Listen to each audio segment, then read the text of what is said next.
I just want to say hello. Thank you all for joining us today as we unpack a very hot topic in the advertising industry right now, addressable targeting. You've probably heard the term. It's a real buzzword, but like many buzzwords, it's not always entirely clear what it really means. So today we're here to simplify addressable targeting and uncover what makes it such an effective solution for local advertisers. But before we get into that, let me introduce myself. I'm Allison Phillips, the Marketing Director on the Cox Media corporate team, and I'll be hosting today's webinar. Some housekeeping items before we get started. Today's presentation is being recorded. You'll receive an email with the recording so you can share it with your teams if you'd like. We have about 25 minutes of content for you and 5 minutes set aside for Q&A. If at any time during the presentation you have a question, please go ahead and type it into the chat box and we'll get to them at the end of our call. So then moving on to the next slide, now that the housekeeping's done, I'm really excited to introduce you to today's guest speaker, David McBee. David has a lot of experience in the digital media industry and has a real knack for taking complex advertising concepts and paint a picture that is both easy to understand and often pretty funny as well. So I think you're going to enjoy what he has to share with you today. So with that, I will hand it off to you, David. Thank you. Hello, everyone. Welcome to our webinar. I'm David McBee. I guess I'm your expert today. I'm not super comfortable with that phrase, but when I look back at my career, I have been involved in digital marketing for quite a while. In fact, just to give you some perspective, I used to call on business owners back in the day and tell them that I could help get them on the first page of Yahoo, if that tells you anything. I feel so lucky because 20 years ago, I was selling yellow pages and then the internet came along and of course decimated that industry, but it gave me the opportunity to go out to the Google complex and become one of the very first Google certified AdWords trainers, which has been a lot of fun. My career has taken me from Google SEO to paid search to social media to online reputation and now to this really cool technology called targeted advertising. Things are never boring and today is definitely no exception to that. I'm excited to have this conversation with you about what is probably the hottest digital advertising trend right now, and that is addressable targeting. So let's talk about that phrase real quick, just to make sure we're all on the same page about what that means. To put it simply, addressable targeting is an advertising tactic that can deliver an advertiser's message to specific households. And that's really the word I want you to focus on is households, because unlike traditional media, this technology has the ability to place an advertiser's message directly in front of a specific household, thus avoiding wasted impressions of ads on prospects that just aren't relevant. Think of direct mail as addressable targeting's grandfather, right? You could pick and choose your target market and get it into the right hands. From the consumer's perspective, they're receiving personalized and relevant messages that are more likely to resonate with them and spur engagement. And from an advertiser's perspective, it increases the efficiency of a campaign because it allows the advertiser to spend their budget on reaching very specific people, those who are most likely to be interested in purchasing their products and services. And that's going to make more sense as we get into it. And with that, I'm going to dive right in. I do want to start this whole story by telling you that I'm going to talk a lot today about the audience itself, the people to whom we are showing the ads. And I want you to understand that that audience is relevant for desktop and laptop display ads. Let's talk about that. Those are the ads you see on most websites when you surf the web. They're the ads that are within the content as you're reading and scrolling. Sometimes they're in the columns. Think news sites, blogs, entertainment, educational website. You know, any site that monetizes itself with ads. Those are the kind of ads we're talking about. And we're also talking about mobile display ads. So of course the ads on your phone, like when you check the weather app, there's obviously ads on that, or between rounds when you're playing a game or something. This audience is also relevant to video ads. So if you're watching a video on the internet, you go to Food Network and you want to see the recipe, sometimes there's a little 15, 30-second commercial you have to watch before that. Those, if you have those can be used with addressable targeting. And in fact, all of this is going to be relevant to streaming TV ads as well, on both small screen and that big, large screen in your living room. So addressable targeting, this whole audience thing that we're going to talk about, is applicable to all creative types and delivery on all devices. So if you personally have display content and you're focused on display ads, this is applicable. If you're more interested in connected TV advertising than display, then this is still applicable. All right, we're going to start with our first differentiator, which is this ability to create a custom audience on the fly in real time that is ideal for your business. You're not stuck choosing from some pre-built audience segment. So what might that look like? All right, so we're going to use a fictitious swimming pool company for today's examples. We'll call them Paula's Pools.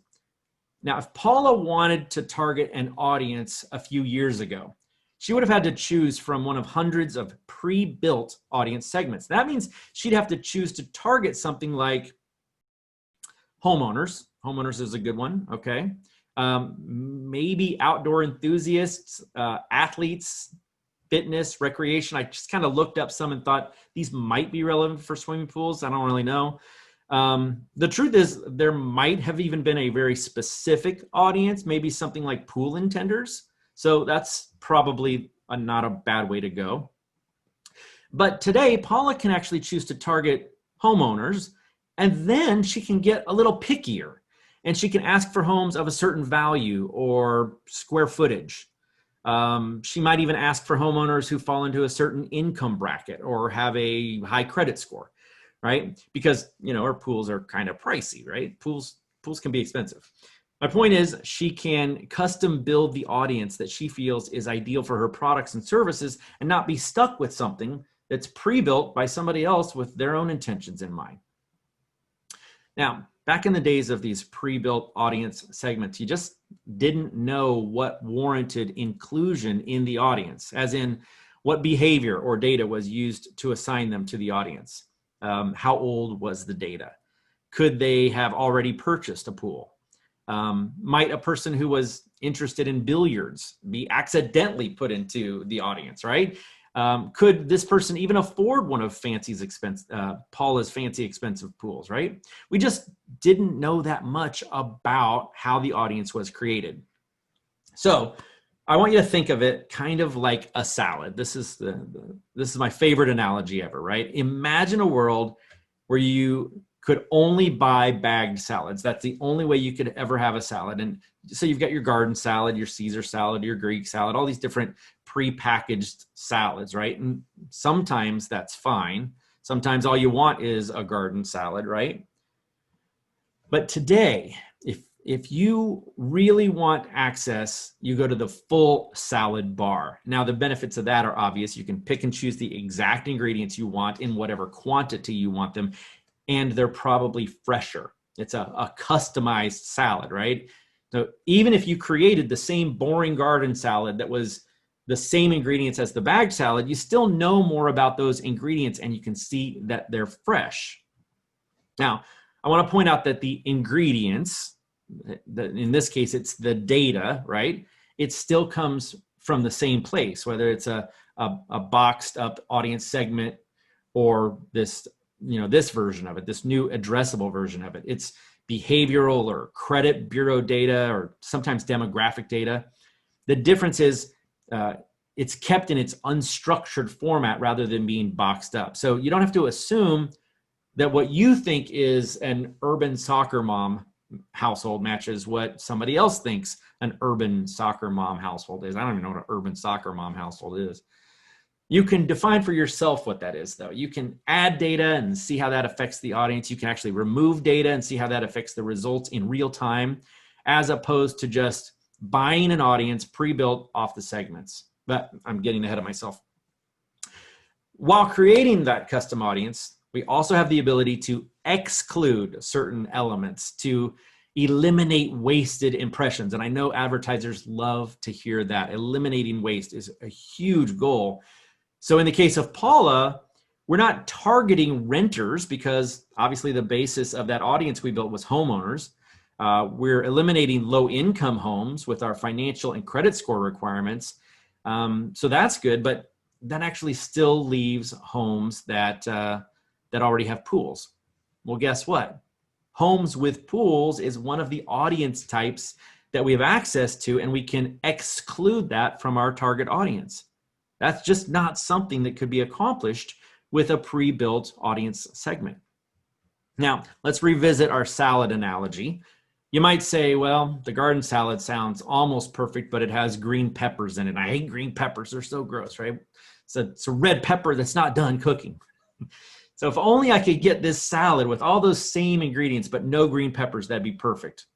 I hope you're catching on to the analogy. It's like, I want to target homeowners, but not homeowners that have a pool, right? You're with me? So unfortunately, that exact salad just isn't one that's available at the grocery store. But if you go on over to the salad bar, you can build your perfect garden salad. And you can even use all the same ingredients, except skip those green peppers. You can even modify it a bit and add some additional ingredients that aren't normally in a garden salad. You can toss avocados in there or whatever you do. So how's that relevant here? We can build this audience and exclude all the ingredients that we don't want. Now, before we leave this idea of excluding homes that already have pools, I want you to consider a world in which Paula doesn't just sell new pools. She also services and repairs pools. She sells the chemicals. She sells the pool toys. She sells the maintenance, the opening in the spring, the closing in the fall, that kind of thing. And she wants to reach homes with pools. So we can create a completely separate campaign for her. With creative, the ad itself is actually now aimed at pool owners, and her audience is only going to be shown to green peppers. I mean houses with pools, right? So I think that's pretty awesome customization, and it's an opportunity for Paula to win even more business, on that pool maintenance side. All right, now let's get away from our salad analogy for just a bit. We'll come back to it later, but I want to talk to you about geo targeting. Now, most of the time when you are buying addressable targeting of any kind, you're looking at buying a DMA. That's, of course, the demographic market area, a radius sometimes, or maybe a zip code or zip codes. And within those bigger geographical requirements are the individual homes that we're targeting. Now, often those homes are built using IP addresses, which aren't always static or incredibly accurate. Now, setting aside the accuracy argument for a moment, once the audience is built, it becomes this big audience segment of its own, and that's going to be important when we talk about optimization and reporting. Now, today, you can target whatever geography you choose and at the household level. By using GPS data and plat line data, you can target 10, 100, 1,000, even 1 million individual homes. Now, the reason this is important to understand is because every one of those little households or big households is like its own separate audience segment. And while that may not be that important when you're building the audience, it becomes incredibly important to the campaign when it's up and running and you're looking to optimize the campaign. Now, if that optimization part doesn't totally commute, hold that thought. We're gonna cover the significance of optimization here in just a bit. But first, I want to talk about conversion tracking.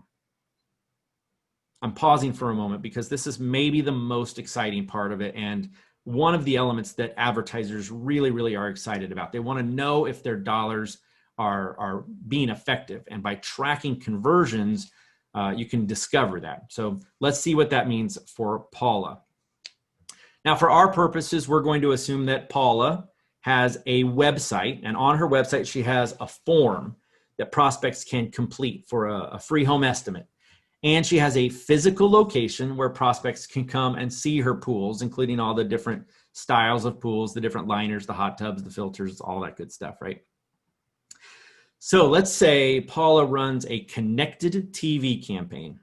I probably don't have to define that, but let's just for a moment, let's do that. It's a connected TV campaign would be a TV commercial that runs during streaming television, okay? And she delivers her commercial to a relevant prospect that we've targeted. It's that homeowner with the high income. And that prospect then goes to Paula's website. Now, they're not going to go to Paula's website on their connected TV. That's the big, 70-inch screen in their TV in their living room. So they grab their laptop. Have you ever done that? You're watching a commercial and you just grab your laptop or your phone. Now, believe it or not, Paula can actually measure that visit thanks to an extensive cross-device identity graph.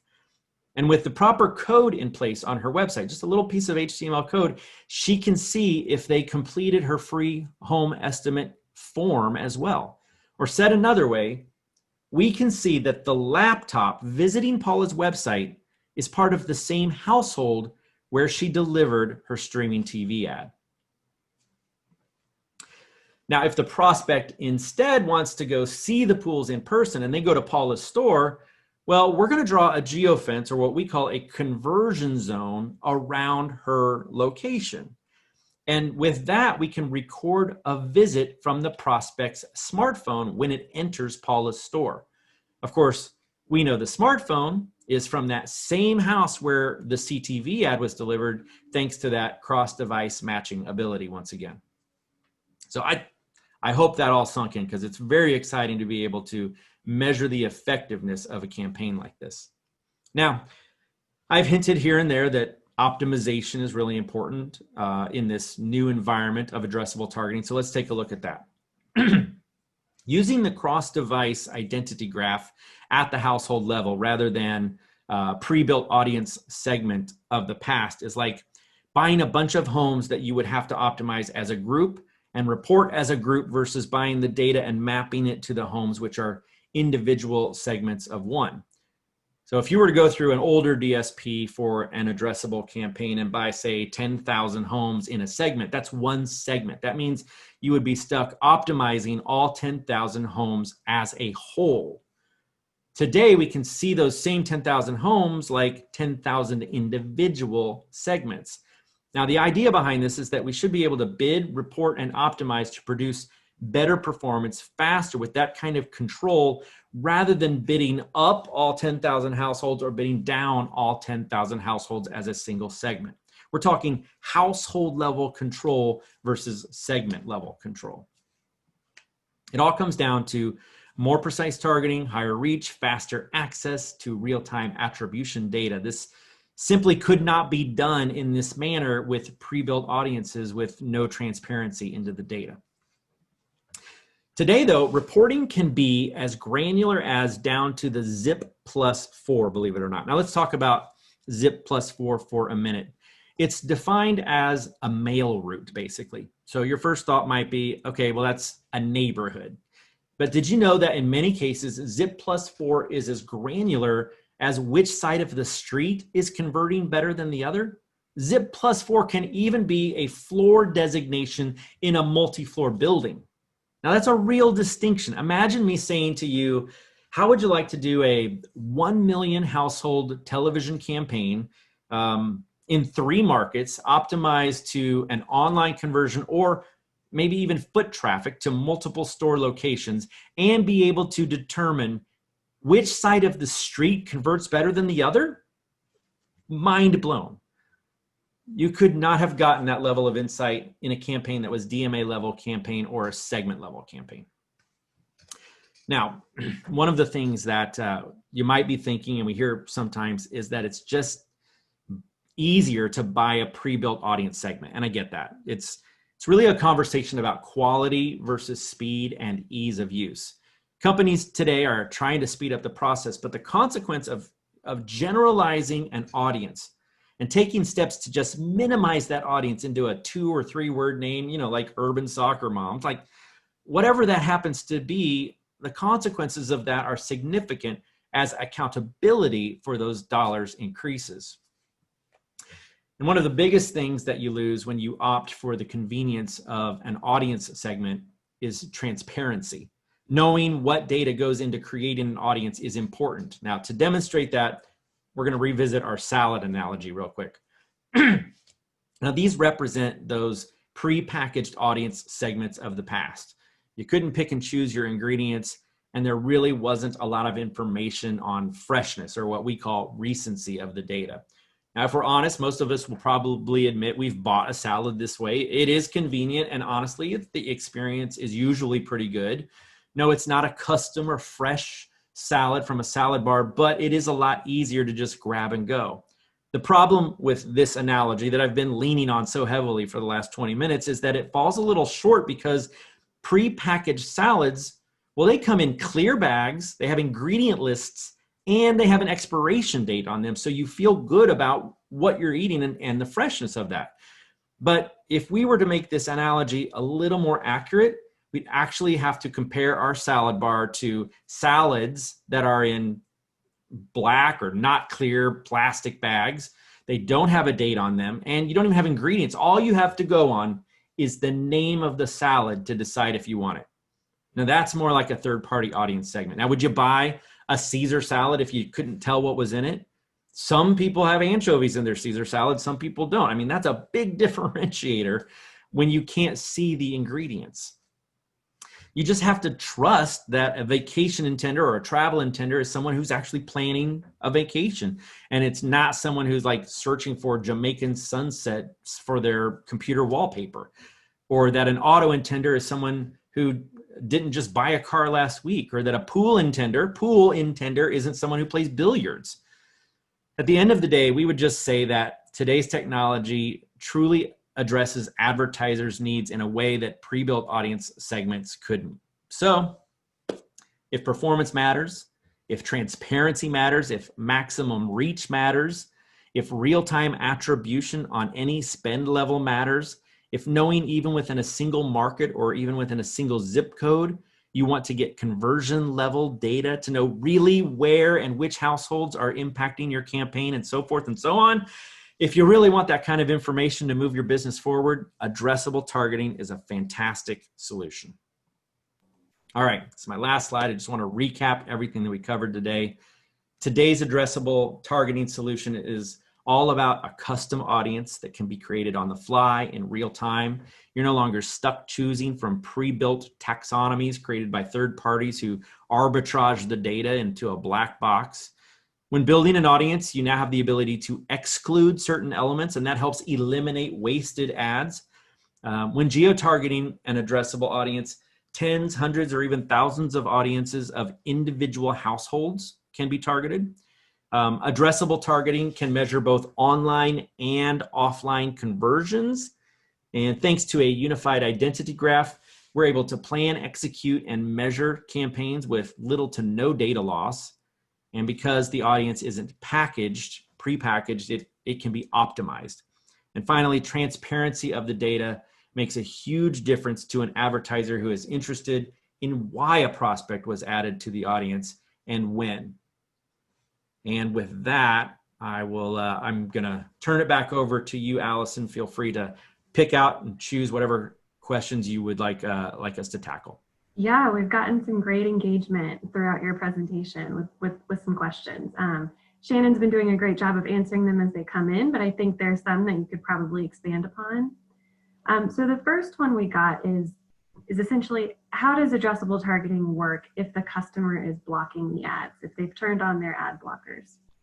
That's a great question. If a person truly has figured out to shut off all ad blockers on all of their devices, which, by the way, is a monumental task, then we can't reach that person. That's okay, because there's about 1 billion other people who haven't bothered with that, and we can reach them. Now, having said that, the thing about ad blockers is kind of funny. The internet is free because of advertising. So when you go to the Wall Street Journal or Forbes, and if you have an ad blocker on your computer, they won't give you access to their content. They will say, hey, you got to turn that ad blocker off. And more publishers are discovering that if people are visiting them with ad blockers, they don't make any money on that. And so they're requiring it. So if you really want to truly surf the internet through your phone, through your laptop, all these different devices, it's very hard to do so with 100% ad blocking in place. Hopefully that answered the question. Yeah, I think so. So another question we got that just came in, can you clarify real quick for the group what kind of addressable targeting we're talking about? You kind of covered it at the beginning. I think a few people kind of joined in a little bit later, but are we talking about addressable cable advertising, addressable in OTT? Tell us a little bit more about that. Right. So this presentation was really about addressable targeting based on a person's demographic data, right?